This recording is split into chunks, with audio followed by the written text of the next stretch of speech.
Agaseke k'amakuru mu karere ngapfunduriye mu Burundi. Uwari minisitiri w'itangazamakuru n'itumanaho mu Burundi Gabriel Bugaga kuri wa kane yasanzwe mu modoka yapfuye mu masambiri y'igitondo abatuye mu gace ka Kivoga mu mujyi wa Bujumbura babonye imodoka iparitse mu isambu y'imikindo hafi y'umuhanda bagiye kureba basanga yicayemo umugabo wapfuye. Umurambo wa Bugaga wanigeze kuba umunyamakuru wasanzwe mu gace ka Rubirizi mu ntanzi z'umujyi wa Bujumbura uri mu modoka ye kugeza ubu ntiramenyekana intandaro y'urupfu rwe, ariko makuru amwe avuga ko yabazize impanuka. Abazi umugabo bahise bamenya ko ari minisitiri Bugaga batabaza inzego z'umutekano kugira ngo zitangire iperereza amenyekana icyatwaye ubuzima bw'uyu mutegetsi. Umuvugizi wa leta y'u Burundi Jerome Niyonzima yemeje urupfu rwa minisitiri Bugaga, ariko bwira itangazamakuru ko andi makuru aza gutangazwa. Amakuru yavuye mu iperereza ry'ibanze yemeza ko mbere y'uko minisitiri Bugaga apfa atari kumwe n'abashinzwe kumurindira umutekano. Ibyo bikaba bishimangira ko ubuzima bwe bwari mu kaga. Muri Kanama umwaka ushize nibwo Bugaga yarigizwe na Perezida Evariste Ndayishimiye minisitiri w'itangazamakuru n'itumanaho. Bugaga yamenyekanye cyane mu gihe yari umunyamakuru mu gitangazamakuru cya leta RTNB, yakoze imirimo mu nzego zirimo Sena ndetse no muri komisiyo ishinzwe amatora mu Burundi Seni. Ubwo kandi umugabo utuye mu gihugu cy'u Burundi muri komine Gitega yapfuye amaze gukora ubukwe hafatwa abantu 7 bakekwaho kumuroga, ndetse bamwe mu baturage basenye inzu zabo nabo barafungwa. Mu cyumweru gishize kuwa gatanu tariki 10 Mata nibwo umusore witwa Jean Marie yafashwe n'urwaye ajyanwa kwa muganga mu gihe agomba gukora ubukwe ku munsi ukurikiyeho kuwa gatandatu tariki ya 11 z'ukwezi kwa kane, nk'uko Jimbere magazine dukesha inkuru yabitangaje. Mu rukera rwo kuwa gatandatu mu masaha ya saa 9 za mu gitondo umusore yabwiye uwaramurwaje ko yumva urwaye bworoshye, ndetse ibitaro biramusezerera. Hamaze guca iminsi agiye gusaba umugeni we akomeza muri paruwasi ya Budatyora asezerana n'umugeni we. Mu gihe cyo guhimana abageni harimwe mu batashye biko bazanye ibashi irimo amafaranga 100 y'u Burundi, ndetse bamubwira ko basha ibika yonyine. Nyuma y'uko bageni baratashye ariko bigeze mu ijuru ararimba mujyana ku bitaro bikuru bya Gitega. Bukeye ku cyumweru yitaba Imana. Amakuru avuga ko nyuma y'uko akeze ko uwo musore yapfuye yishwe n'amarozi, abaturage bariye Karungu bafata umugore wamuhaye inota y'amafaranga 100 y'Abarundi. Uwo mugore yemeye ko yaroze uwo musore afatanije n'abandi bantu 7. Uwo mugore yagerageje gukoresha imbaraga z'umwijima kugira ngo uwo musore ahembuke, ariko bibi by'ubusa. Banagereza gusaba se wabo uwo mugore byavuga ko ari we ufite umuti wo kumusiga akongera kuba muzima, ariko n'ababiri bamuvuga ko atashobora ibyo bamusaba. Umurambo w'uwo musore wajyanywe mu cyumba cy'amasengesho ariko guhembuka nabyo birananirana, nibwo kuwa mbere bamushubije mu ruhukiro rw'ibitaro. Abantu 7 bakekwaho kumuroga bafungiye kuri sitasiyo ya polisi ya Gitega, mu gihe abaturage basaba ko umuyobozi wa komine Gitega aza n'abo bantu baganirwa mu baturage. Inzu z'abakekwaho kuroga uwo musore zose zarasenywe mu gihe bakekwaho kugiramo uruhare nabo bafashwe, ariko umunama umuyobozi wa komine ya Gitega ari kumwe n'umujyanama mu by'amategeko w'Intara y'Intara Gitega n'umushinjacyaha w'urukiko rukuru rugereko rwa Gitega bagiranye n'abaturage basabye kwirinda kwihanira, ndetse umwe mu baturage niwe yasabye ko umwe wakekwaho gusenyera abantu afungurwa. Nararanganije amaso ibinyamakuru byandikirwa muri Kongo Kinshasa. Abanyamakuru bakiza amakaramu ku mpapuro barandika baranditswe nyuma yo gushyira umukono ku buryo buke bwo gufatanya kugenzura ihagarikwa ry'imirwano mu Suwisi. Ubutegetsi bwa Kongo Kinshasa mu bwongeye kwerekana ko butita kandi bwirengagije byimazeho ibyo bwiyemeje. Itangazo ryashyizwe ahagaragara mu Sementura ryavuze ko mu ijoro ryo kuwa gatatu tariki ya 15 Mata hagati ya saa 2 na 15 na saa 5:45 za nijoro ihoro ry'ingabo zishyizemo n'ubutegetsi zateye ibisasu nkana Ikarengi, Rugezi n'uturere tubakikije hakoreshejwe indege zitagira abapilote, biteza impfu kandi bisenya amazu y'abasivile. Itangazo rikomeza rivuga ko iki gikorwa cy'ubugizi bwa nabi cyerekana indimi ebyiri z'ubutegetsi bushimishwa no gusinya amasezerano budafite umugambi wo kubaha, bitandukanye n'iyi politiki yo kubeshya n'iterabwoba. AFC M23 ikomeza gushikama ku ruhande rw'abasivile, niko iryo tangazo rivuga. AFC M23 yavuze ko nubwo ikomeje gushyigikira ikibazo cyo gushyira imbere igisubizo cya politiki mu gukemura amakimbirane, ikomeje guhura n'intambara ishozwaho. Kubera iyo mpamvu AFC M23 yongeye gushimangira ko yemeje bidasubirwaho kurengera abaturage b'abasivile no kuzana umutekano uhamye kugira ngo ibarinde ihohoterwa rikomeye bakorerwa n'ubutegetsi bwa Kinshasa. Ibyo biravugwa mu gihe impande zombi zatangiye ibiganiro bishya mu Busuwisi kuwa mbere ushize, ndetse zikaba zanemereje gufatanya gukurikirana ishyirwa mu bikorwa ry'ihagarikwa ry'imirwano. Ibiganiro bya mbere bibereye Burayi hagati y'umutwe wa AFC M23 na leta ya Kongo bigezeho impande zombi zimaze kumvikana ku ngingo ebyiri, nk'uko umuvugizi w'uwo mutwe abivuga. Oscar Barinda yabwiye ko muri ibi biganiro impande zombi zabanje gusuzuma ibyo zari zumvikanye mu biganiro biheruka by'umwaka ushize. Ingingo ebyiri ari zo kurekura imfungwa, agahenge no guhagarika intambara. Izo ngingo zombi ntizirubahirizwa kuko nk'imirwano n'ibitero byarakomeje, buri ruhande rushinja urundi ko ari rwo rubitangiza. Oscar Barinda yabwiye ko iyo ngingo yo guhagarika imirwano yatinze kujya mu bikorwa kuko hagomba gushyirwaho itsinda ryo kugenzura ku gahenge, kandi ko byafashe igihe kirekire cyane. Yavuze ko bongeye kubaka iryo tsinda bushyashya risanzwe bizwi nka GVM, yongera ko uriza barimo umubare ungana n'abantu ba leta ndetse na AFC M23. Ruhande rwa Kinshasa ntacyo ruratangaza ku biganiro birimo kubera mu gihugu cy'Ubusuwisi. Bisemeje icyatinje gushyiraho iryo tsinda ry'ubugenzuzi imbere. Barinda aravuga ati n'ubushake buke, nubwo nemera ko habaye inama nyinshi zo kugerageza kurikiraho ibiganiro by'amahoro hagati ya Kinshasa na AFC M23 bishingiye ku ngingo 8. Barinda ati tumaze kuganira kumvikana kuri ebyiri. Ibi byumvikanisha ko hakiri inzira ndende ngo bagere ku kumvikana kuzuye. Gusa Barinda ati yaje mu bushake bw'impande zombi ibintu byakwihuta. intambara nshya ya Kinshasa M23 kuva muri za 2021 imaze gutuma abantu batazi neza umubare wicwa, abarirwa mu 100 bava mu byabo barahunga. Leta ya Kongo ishinja leta y'u Rwanda gufasha M23, Kigali gashinja Kinshasa gukora na FDLR urwanya ubutegetsi bw'u Rwanda. Leta zimwe za Amerika biciye muri Tamilke Bruce uzayagariye muri Loni yibukije Repubulika ya Demokarasi ya Kongo gusenya umutwe wa FDLR nk'uko zibisabwa n'amasezerano ya Washington yasinye n'u Rwanda.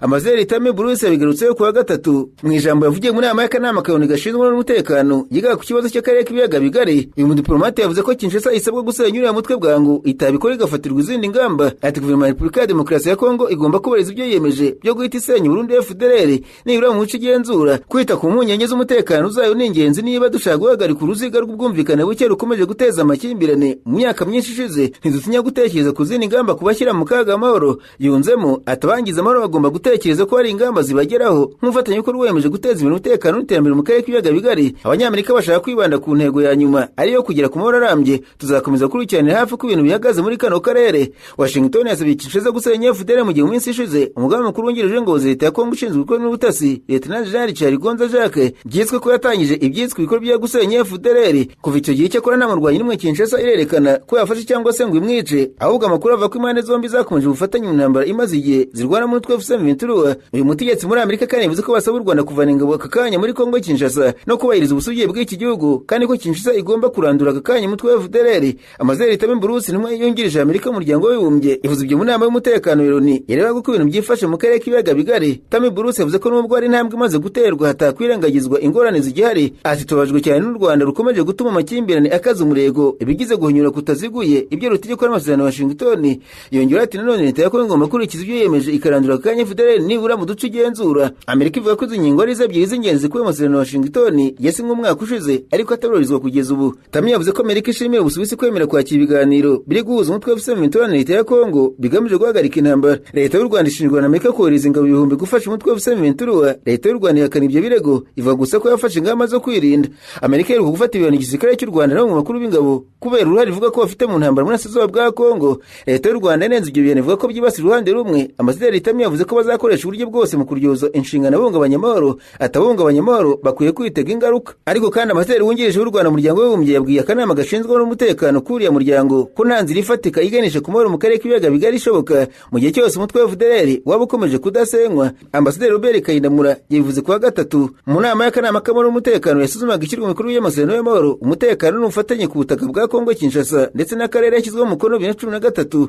Kayinamura yavuze ko FDLR ikomeje kuba ikibazo gikomeye ku mutekano w'u Rwanda no ku ituze ry'akarere muri rusange. Yagaragaje ko uyu mutwe ugikomeje kuba no gukora mu Burasirazuba bwa Kongo ari cyo kibazo nyamukuru ku mutekano w'u Rwanda ndetse ikaba impamvu nyamukuru yatumye amasezerano ya 2013 ajyaho. Yavuze kandi ko nyuma y'imyaka irenga 10 ayo masezerano yashyizweho umukono impamvu z'ibanze ziteza umutekano mu Burasirazuba bwa Kongo bitewe no kutubariza neza ibyumvikanyweho aho kuba ikibazo kiri mu masezerano ubwayo. Ati ibi ntibigaragaza ko amasezerano yananiwe ahubwo bigaragaza ko yatashyizwe mu bikorwa uko bikwiriye. Ambasaderi Kayinamura yagaragaje ko u Rwanda rwakomeje kubahiriza inshingano zarwo muri ayo masezerano kandi rukagira uruhare mu gushaka amahoro mu karere rugaragaza ubushake bwo gukemura impamvu z'ingenzi zitera amakimbirane. Icyakora yavuze ko kuba FDLR ryari binyuranije n'iby'ibihugu byiyemeje muri ayo masezerano kandi bikabangamira inzira iganisha ku mahoro arambye. Yashimangiye ko nta nzira ifatika iganisha ku mahoro ishoboka hatabayeho kuyisenya burundu. Uyu mudiplomate w'u Rwanda abaje impamvu nyuma y'imyaka 13 amasezerano ashyizweho ibibazo by'ingenzi nko gusenya FDLR bitarakemuka. Ati ni iki kiduha icyizere ko ibisubizo bizahinduka. Usibye ibijyanye n'umutekano, Kayinamura agaragaje impungenge ku mvugo z'urwango zigenda ziyongera ndetse n'ihohoterwa rishingiye ku moko rikorerwa avuga Ikinyarwanda batuye mu Burasirazuba bwa Kongo cyane cyane Abanyamurenge.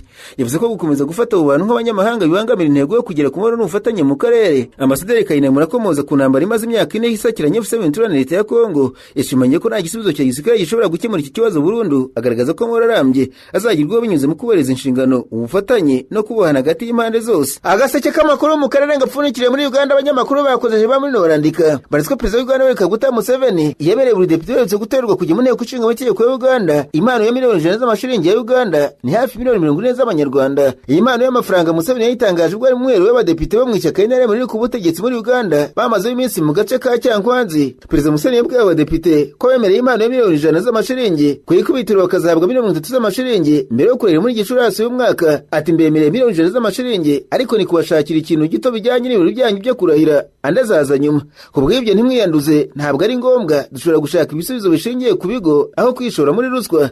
Museveni yemereye abadepite amafaranga nyuma yo kubasaba kwirinda kwijanika muri ruswa kuko yangiza imikorere y'inteko ishinga amategeko. Ati ntabwo nshaka kumva ruswa mu nteko ishinga amategeko kubera ko yo mu nteko hari ruswa ni gute wagenzura abandi bantu kubera ko mufite akazi ko kugenzura? Niba mwe mufite izo nshingano namwe murwaye ninde uzabagenzura? Bizica Uganda byaba bisa no kwiyahura. Perezida Museveni yagaragaje ko muri Uganda hari ikibazo cy'abagize komisiyo zitandukanye mu nteko ishinga amategeko baka abakozi ba leta amafaranga kugira ngo batazagaragaza amakosa bakoze. Abaminisitiri b'imari baturutse muri Kenya, u Rwanda na Uganda kandi bemeye gushyira imbere gushakira amafaranga umushinga wadindiye w'iyubako ry'umuhanda wa gari ya moshi Western Gauge Railway mu rwego rwo guhuza akarere ufatwa nk'umwe mu mushinga w'ibikorwa remezo ikomeye muri Afurika y'Iburasirazuba. Inama yabereye iruhande rw'inama y'IMF na banki y'isi zo mu mpeshyi i Washington muri Amerika yahuje John Mbadi wo muri Kenya, Yusuf Murango w'u Rwanda na Henry Musasizi wo muri Uganda ndetse n'abatekinisiye bakomeye muri guverinoma zose uko ari eshatu. Kenya yavuze ko ikomeje ingamba zo kurangiza igice cyayo cya gari ya moshi kigana ku mupaka wa Maraba, ihuriro rikomeye ku baturanyi badakora ku nkombe z'inyanja. Minisitiri w'imari wa Kenya Mbadi ati hakenewe ubufatanye bwa hafi hagati y'ibihugu by'abafatanyabikorwa kugira ngo umushinga uzagerweho. U Rwanda rwashimangiye ko rwiyemeje gukomezaho umuhanda wa gari ya moshi uvuye ku mupaka wa Uganda ibigiriye umushinga nk'umuhoro w'ingenzi w'ibicuruzwa n'ishoramari mu karere. Minisitiri Murangwa ibinyamakuru nka Chimp Report bimusubiramo ati nta mahirwe yo guhuza akarere na Afurika. Yongeyeho ko u Rwanda rurimo kwitegura gushyira mu bikorwa uyu mushinga igihe icyo ari cyo cyose. Uganda birimo kubaka igice cya Maraba Kampala yavuze ko ibikorwa by'ibanze bimaze gukorwa. Minisitiri Musasizi ati kugira ngo CGR izashobore kubaho bizaterwa natwe twese twemeje gukora uyu mushinga. Umunyamabanga wa Uganda akaba ari umunyamabanga w'isanduku ya leta Ramathan Ngobe yavuze ko Kampala yakoze amasezerano yo kubaka uburebure bwa kilometero 70 kandi ishinga Citibank ibijyanye no gutera inkunga umushinga. Yongeye ko gushaka inzira bigenda bitera imbere kandi ibiganiro na banki y'isi byateye imbere. Banki y'isi nayo yagaragaje ko yiteguye gushyigikira uyu mushinga. Naho guverinoma y'u Rwanda yatangaje ko abaturage bakwiye gushira impungenge ku bijyanye n'ibiciro by'ibikomoka kuri peteroli ko bitazahinduka cyane bitewe no ko ari bihagije mu bubiko. Ibi ni ibikubiye mu itangazo ryashyizwe hanze tariki ya 14 rigaragaza ko nta kibazo cya peteroli Uganda ifite kuko hari izindi litiro miliyoni 119 biteganyijwe ko izagera ku cyambu cya Mombasa ku itariki ya 15 Mata. Iri tangazo rigaragaza ko ikigo cya Uganda gishinzwe ibikomoka kuri peteroli Uganda National Oil Company gikomeje gucungira hafi ibibazo bijyanye n'izamuka ry'ibiciro byayo ku rwego mpuzamahanga ko izo ngaruka zitazazahaza igihugu cyane. Leta abaturage bagomba kumenya ko bijyanye n'izamuka ry'ibiciro by'ibikomoka kuri peteroli byatewe n'impinduka ku isoko mpuzamahanga nk'agaciro k'idolari n'amakimbirane n'intambara za Leta Zunze Ubumwe za Amerika na Israel kuri Iran. Ibi byose bikomeza kugira ingaruka ku biciro by'ibikomoka kuri peteroli ku isi. Iri tangazo ryavuze ko Leta ya Uganda iri gucungira hafi ku bintu biri kugenda ndetse ibiciro biri kugenzurwa ku buryo bitazarenga ubushobozi bw'abaturage.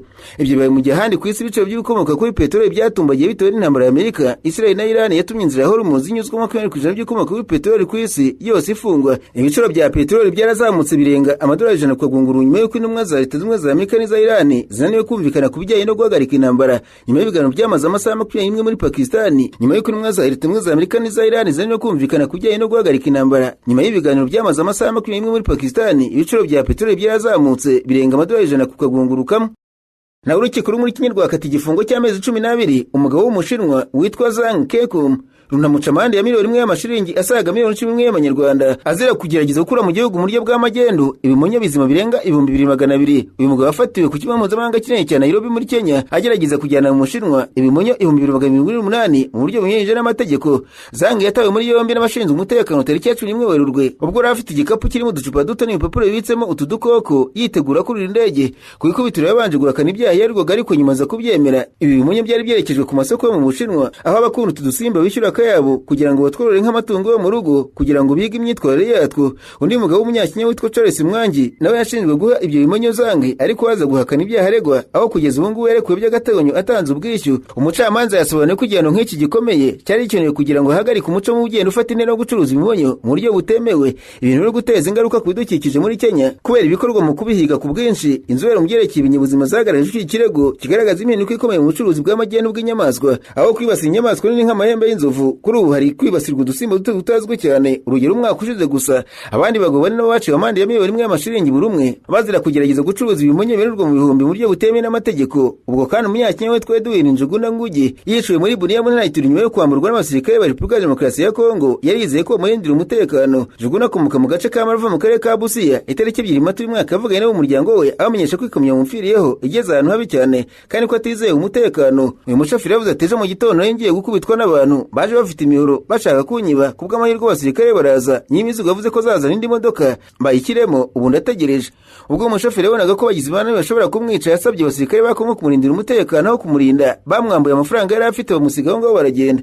Aho umuryango wa Njuguna batangaje ko igicamunsi cya tariki 3 Mata batongeye kuvugana n'uyu mushoferi ko telefone yavuye ku murongo. Nyuma y'iminsi abashoferi b'Abanyakenya bageze muri Bunia basanga umurambo wa Njuguna uri kurira mu muhanda baramufotora bakwirakwiza ifoto mu matsinda ya WhatsApp bashakisha umuryango we. Byakitswe Njuguna yicwa abagizi ba nabi bari bitwaje intwaro bagasohora ibyari muri iyo kamyo. Muri uwo mwanya basabye ubufasha umurambo wa Njuguna ujyanwa mu bitaro bya Bunia, mu gihe ikamyo yari atwaye yagumye mu muhanda yiciweho. Abo mu muryango wa Njuguna bamenye ko yishwe hashize iminsi 10, basabye leta ya Kenya ubufasha kuko bavuga ko nta bushobozi bufite bwo kujya muri Kongo gukurayo uyu murambo. Muri Afrika bambwira ko urukiko muri Afrika y'Epfo rwakatiye imyaka 5 y'igifungo Julius Malema, umunyapolitiki uzwi cyane muri icyo gihugu no muri Afrika, ahamijwe ibyaha birimo gutunga imbunda mu buryo butemewe n'amategeko no kwirashisha mu ruhame. Umunyamategeko wa Malema yisajurira uwo mwanzuro mu kubuza ko uyu mukuru w'ishyaka Economic Freedom Fighters akaba n'umudepite yitajyanwa muri gereza. Imbere y'umucamanza yambaye isuti y'umukara na karuvati itukura, Malema nta marangamutima menshi yagaragaje ubwo yari amaze gukatirwa. Umwaka ushize yahamijwe ibyaha 5 birimo gutunga intwaro bitemewe, kurasa muri Rwanda no gushyira mu kaga abantu. Ibyo birego bigendanye n'ibyaha 2018 ubwo amashusho aboneka yerekana Malema akoresha imbunda arasa mu kirere mu birori by'isabukuru imyaka 5 y'ishyaka rye mu ntara West Cape. Mu kwiregura Malema abwira urukiko ko iyo mbunda itariye kandi ko yarashe mu gushimisha bari bari kumwe nawe, nk'uko urubuga Sowetan Live rwabivuzeho icyo gihe.